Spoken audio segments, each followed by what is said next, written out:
Hey, and welcome to Matt and Jess TV. I am Matt Rose. And I'm Jessica Bun Bun. Welcome to our reaction and review for Pluribus Season 1, Episode 6.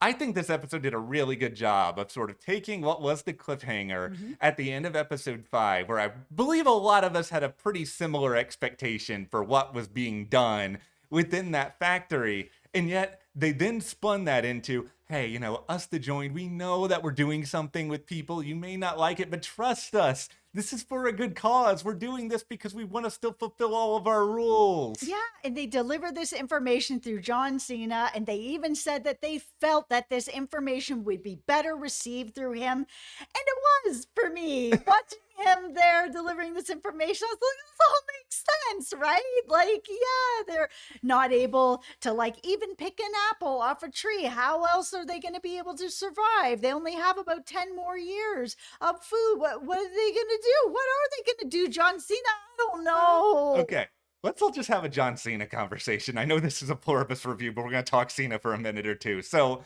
John, I'm saying this like we're buds. Okay, I know your wrestling career is coming to an end, but you might actually have a future in just delivering bad news to people. Like, can you have a service where you hire John Cena, maybe to come over here and be like, Matt, I know you really wanted eggs from the grocery store, but they're out. I got you these egg whites in a box. I promise they're okay. It's just, he's such an interesting person because he's naturally really funny. Yeah, he and is. it worked in this sequence where he's having to play it straight. But at the same time, because it's John Cena and it's so ridiculous that it's John Cena, of all people, who is speaking to Carol, and then they came up with an in-universe reason why it was John Cena that was even more absurd. I love that they actually addressed that it was him specifically for this reason, that because it was him and he's beloved, and that this information then would be received better by everyone. And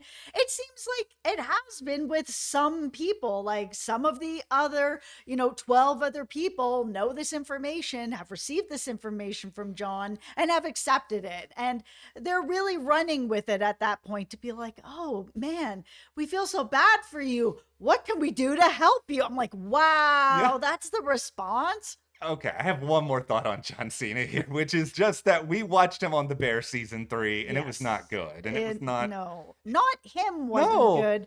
Miscast. Yeah, he just didn't fit in. It's so weird that he is a million times better on Pluribus, even though I feel like he brought the same vibes to both sets. It's always just like, sometimes it's just got to be the right fit. And congratulations, John Cena, for somehow keeping this under wraps for as long as you did. Yeah, I know. Not even a whisper. No, well, we have still so much to say about this episode, including a lot more information as to what the joined want to do to these remaining 13. Maybe an interesting theory as to what Carol and the others could do from here. Before we dive more into that, a quick thank you to everyone out there who helped us get to 100,000 subscribers. It is amazing. It is surreal. It is beyond words. It's not something Jess and I ever imagined happening. No, we didn't. And we truly cannot thank everyone enough for hitting that subscribe button and helping our channel grow over the years. We've been in these YouTube streets a very long time. So to be able to reach this goal, it really means a lot to us. Yeah, it really, really does. We are so unbelievably grateful. Thank you. All right, let's just start with the new lore revelations that we got. I mean, trust us, we'll get a lot more into Koumba as this goes along. But when it comes to, all right, what are these people, the non-joined, gonna have done by them? We learned that the idea here is that they want to give them basically a stem cell treatment that's gonna enable it so that they can then be among the joined, but they have to give their full consent to it. They have to be, okay, I'm willing to do this. Carol's made it clear via the Las Vegas sign, very much not interested in doing this. She is not interested in doing it. It seems like he's not interested in doing it, at least right now. He's having the time of his life, and we will get into that time of his life and what he's actually doing and how it is crossing lots of lines out there. But for this, I mean, the idea that the joined is like, oh yeah, we've been working behind the scenes, trying to figure out what went wrong. Why won't you three be able to just join us? What do we have to do to bring you on over? oh, we've discovered that we need these certain stem cells, and if the only way we can get them is with your permission, so can we have it? No. And if the answer is just no, and my theory is watching this clock, Mhm. it ran out, everyone became the joined except the 13, and now it's going back up again. That is going to reach a certain date that if they don't have everybody joined, it's all just over, and it's over for everybody. And I don't know how they get Carol to turn around ever for any reason.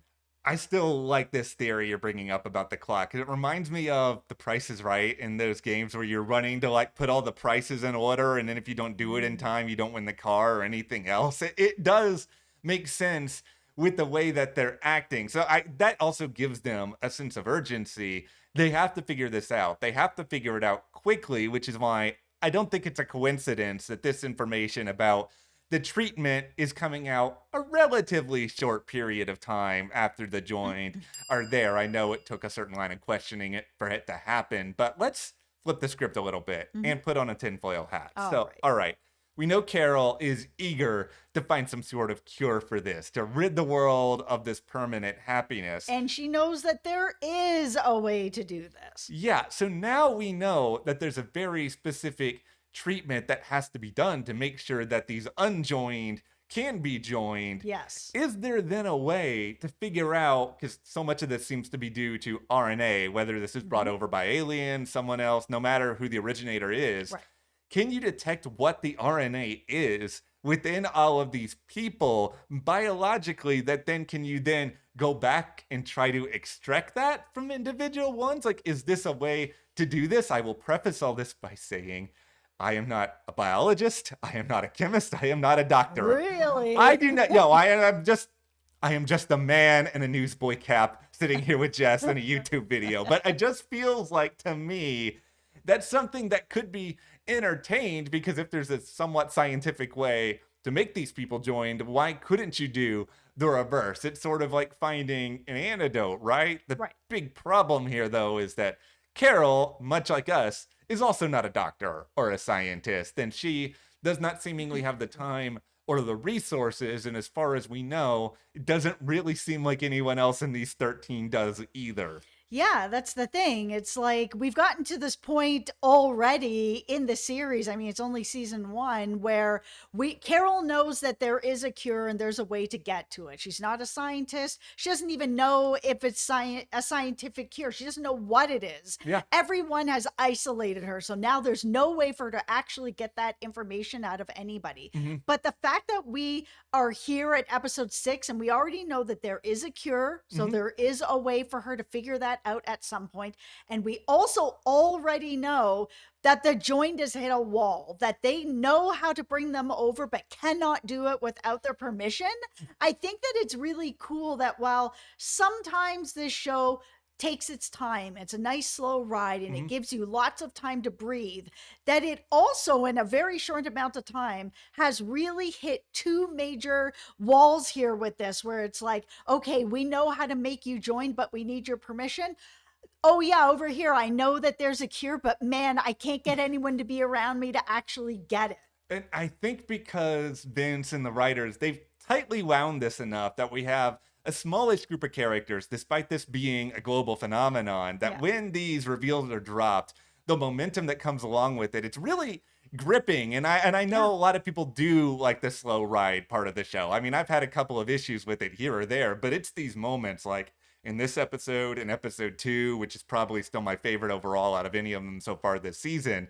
These are episodes I like because it feels like we're getting a lot of information relatively fast, but at the same time, Carol learns a lot in this episode, but what can she actually do? That's still a mystery, and that's as compelling to me, if not more, than who is actually responsible for this. The other thing that I really like that they focused on in this episode and the last episode is now that the joined have left her and she is really isolated, what that actually looks like. By the time she gets to Las Vegas, all the joined have left there as well. Nobody's around her. Her really facing this idea that she is truly going to be alone until the end of time, that you have, a lot of the other 12 are meeting, Tuesdays and Thursdays through Zoom. They're all talking, they're all working together. They're not working for the same thing that Carol wants, which is to bring everybody back. They're working together to find a way to save humanity in a different way.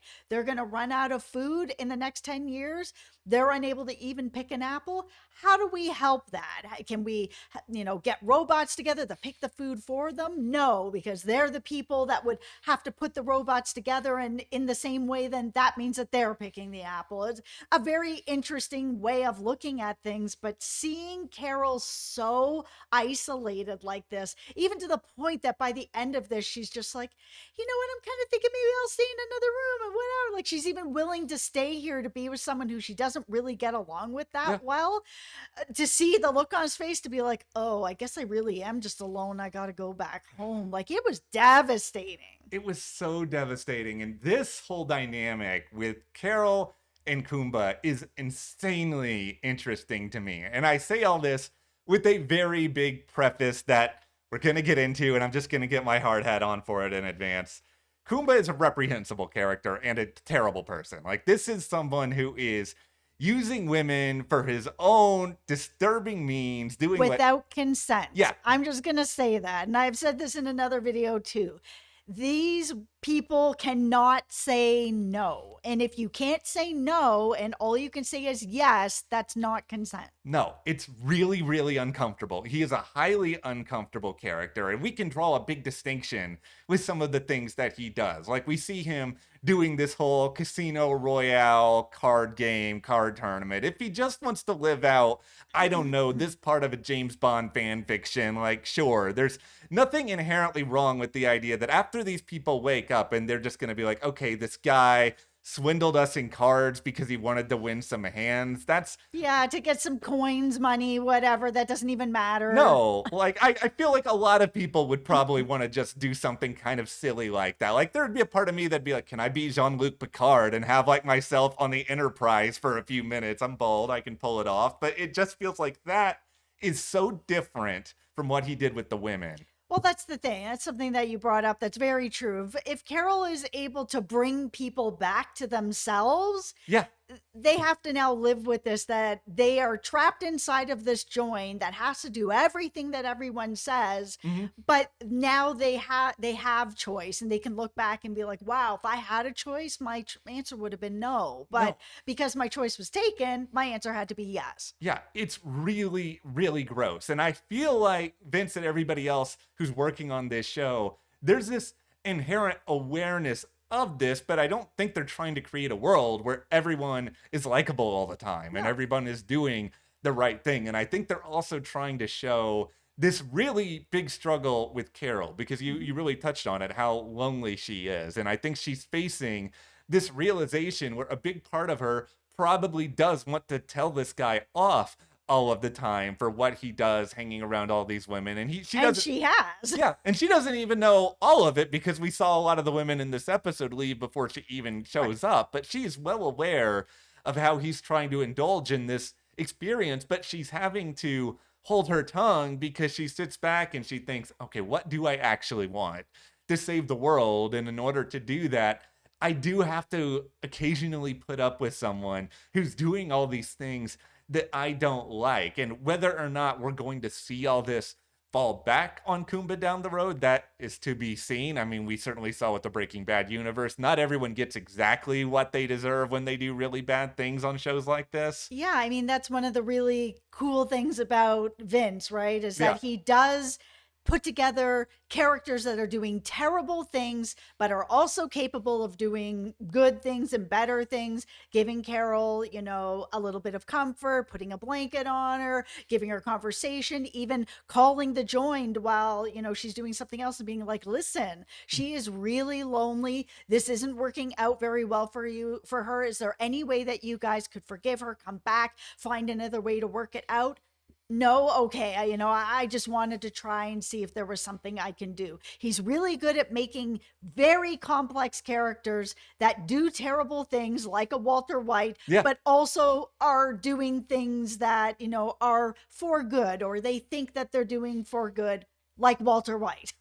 Koumba's just also such a hypocrite because you talked about it a minute ago. The idea that, all right, what can we do for these joined who aren't able to take care of themselves? What can I do Right. to try to make their lives better? So he is sitting here well aware of their limitations and what they can and cannot do. And he's willing to stick out, his hand and support them and be like, don't worry, I got you. And he's completely ignoring or willfully being like, I'm not going to acknowledge the fact that you can't say no to this, and I'm just going to continue to do whatever I want. I feel like, to me, deep down, he knows that this particular thing is wrong, and he's just trying to justify it in his head as it goes along, being like, okay, these are quote unquote people in the moment. I'm just going to do whatever they want. And it's highly uncomfortable, but that's also the point. Well, I also think part of the conversation is he doing this to help them, or is he doing this to prolong this amazing life that he's got now, right? If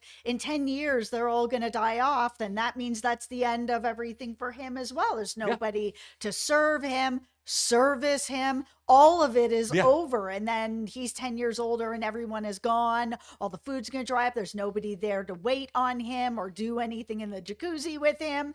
So for him, I think that there's a real selfish motivation to it as well, to be like, I need to make sure that people are still here to help me, give me what I want, have my women, have food. So I got to take care of them so they'll continue to take care of me until the end of my days.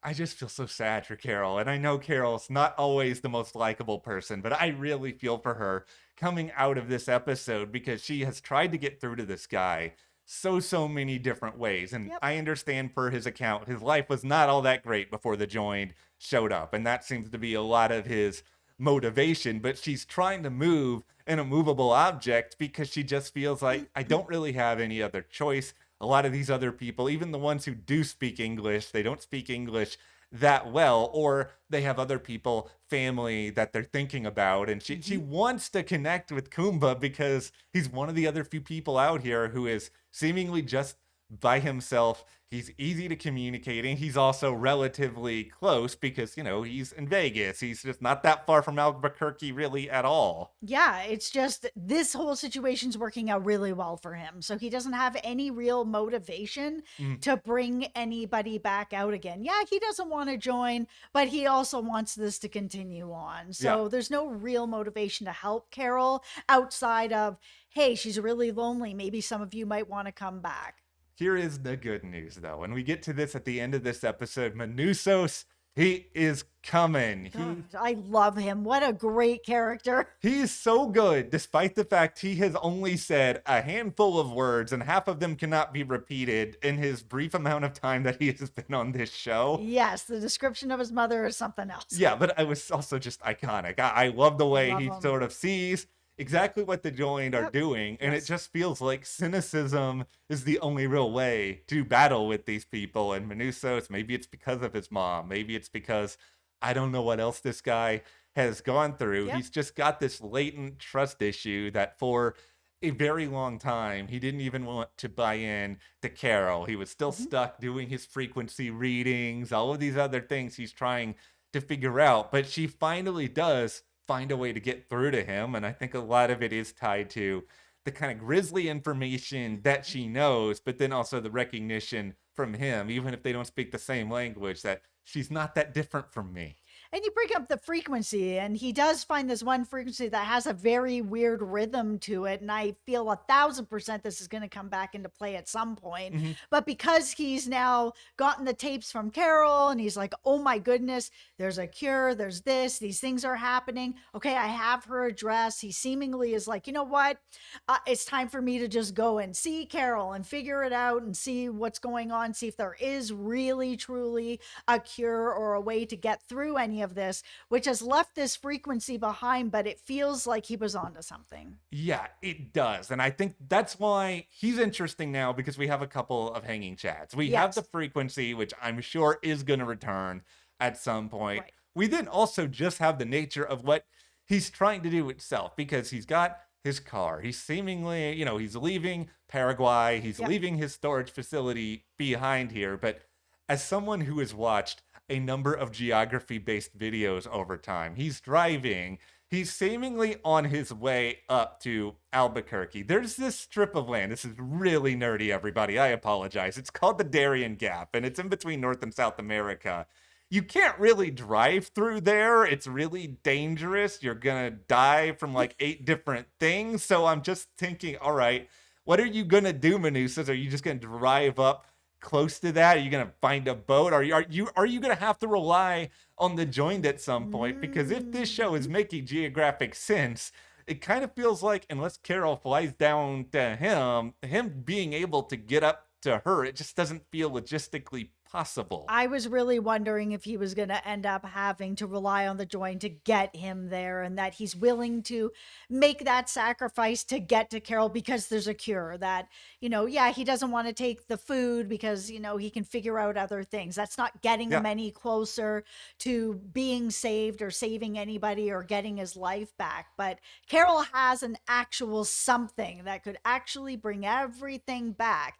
He might be willing, if he gets to a point where he's like, I really just need to get there. Yeah, I think he's gonna kind of have to get to that point, because the only other possible scenario here is that Carol goes and finds him. And yeah, it's possible that happens, but in order for them to know, I mean, them being the join, don't they kind of have to know where his approximate location is? It doesn't seem like they have anything within him that's sort of Yeah. like a tracker at this point. Yeah, and the thing about Carol is I think she's just mostly written him off. That, Yeah. yeah, she's learned that the tapes are actually making it to people, but he made it very clear that he is not interested in speaking with her. And she's also learned that the other non-English speakers, they're over her because they were not invited to meet with her and to meet with everybody at that first initial meeting. The last question I'm really just sitting here struggling with at this point is that, are we all going to be okay as fans of Pluribus, as people who are really enjoying this show, Mhm. with this idea that this, I don't want to say reunion because they haven't met, this union between Carol and Manousos, it may not happen until the end of the season. Now, the show already has a season 2, so they can probably get away with that. But Yeah. is that going to be satisfying enough to people out there? Or is it going to be a situation where maybe one of these next few episodes will be all about his journey, and because we see some of that, we'll be more invested in him, so that if that is the cliffhanger at the end of the finale, it actually does feel like it's earned? I would really like to see. Listen, I am a fan. I know most people are not a fan. It just depends on the timing in the episodes, of like the little bottle episodes where it's like it's one character that's Mhm. not the main character, and you're really getting to know what's going on. Like, spoilers for The Walking Dead has been over forever, where we had that cliffhanger where Glenn was looking like he was going to get killed by all the walkers, and he absolutely should have been. He was under that bus, and I was like, Yeah. oh my God, there's no way he can get out. I am so tuning in next week. And the next week was a Morgan episode, and people were so mad because they didn't know what was going on with Glenn, and they really wanted to know. It was one of the best cliffhangers they ever had. And we had an hour of Morgan, getting to know him and all that sort of stuff. That Morgan episode was one of the best episodes that they've ever had. And while it was kind of like sandwiched in at a really bad time, if they did something like that here with Manousos, where they gave him a full episode and we actually got to see how he gets there and we get to know him better, I think now is the time, because there is no cliffhanger. I would be more than happy with that. I mean, this is also a reason why so many people loved Lost. I know that, Yep. sometimes their bottle episodes would be mixed with other things, but just Yes. really getting time to get to know characters and be invested. I have so much confidence in the rest of this season. I mean, we had a real awesome hour here. Yeah. A lot of stuff we learned. I mean, a big opportunity clearly for moral and ethical debates as well. But what did you guys think about episode 6 of Pluribus? What we have learned? What do you guys have in mind at this point for a cure? Let us know. Hit that subscribe button, and thank you again for helping Thank us get you. to 100,000 subscribers. Like, we do really appreciate that, and we will see you here next time.